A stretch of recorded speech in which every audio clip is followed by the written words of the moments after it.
Just days after 11 members of his congregation were murdered by a neo-Nazi gunman, Rabbi Jeffrey Myers was once again leading the Tree of Life congregation in Pittsburgh, Pennsylvania, in Friday Sabbath services.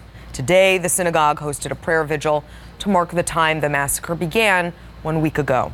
The services are acts of defiance in the face of the worst instance of anti-Semitic violence in U.S. history, violence which has become tragically more frequent in recent years.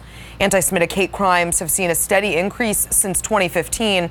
According to the Anti-Defamation League, there were 1,986 reported anti-Semitic incidents in the United States in 2017, a 57% increase from 2016, which itself had seen a 35% uptick in incidents from the previous year. It's hard to separate those numbers from the increasingly rancorous tone of political discourse in this country, and a president who's done little to distance himself from the hate-mongering of the right's political fringe. So what can we do to stop the rising tide of hate in this country? Joining me now for more insight into this is author of the book White American Youth: My Descent into America's Most Violent Hate Movement and How I Got Out, founder of the Free Radicals Project and a reformed white supremacist, Christian Picciolini. Christian, at one time you had beliefs similar to those held by the man who attacked Pittsburgh's Tree of Life congregation. What infects someone with that kind of hatred? How does that happen? You know, Essie, I really think that the radicalization of people happens from the day that they're born. The ideology is really just the final permission slip, the driver's license, so to speak, for them to go out and finally be able to act out on their frustrations or marginalization or whatever else is broken inside of them.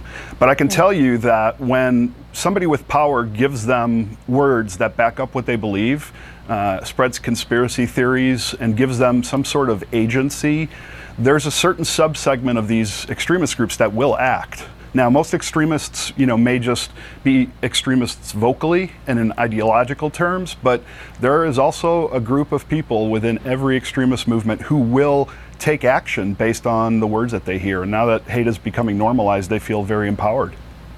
So, specifically President Trump's words, is that motivating people in white supremacist circles? Do they care what the President of the United States says or doesn't say?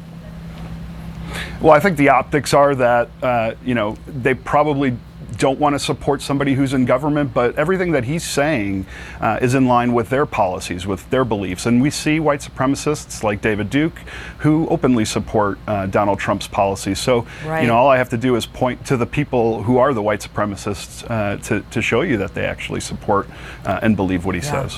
I want you to listen to something that President Trump said in the run-up to these midterms. Take a listen.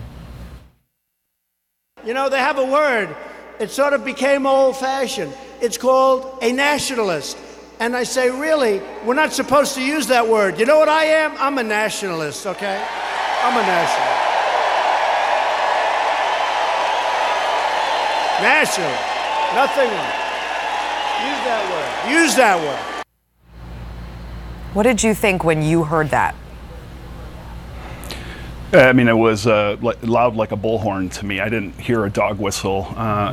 And what I heard was his call to white nationalists saying that I'm behind you. And actually, since then, we've seen now 4 tragedies occur.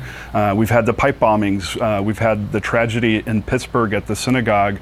In Louisville, or in Kentucky, we saw 2 African Americans killed by a white supremacist. And there are reports today that the shooting in Florida was actually committed by somebody who was far right leaning with white supremacist ideals, who's part of the involuntary celibate movement. So this is going to continue, and people need to be held accountable for their words. That last one was at a yoga studio in Florida. We're still reporting on that, trying to get to the bottom of what happened there.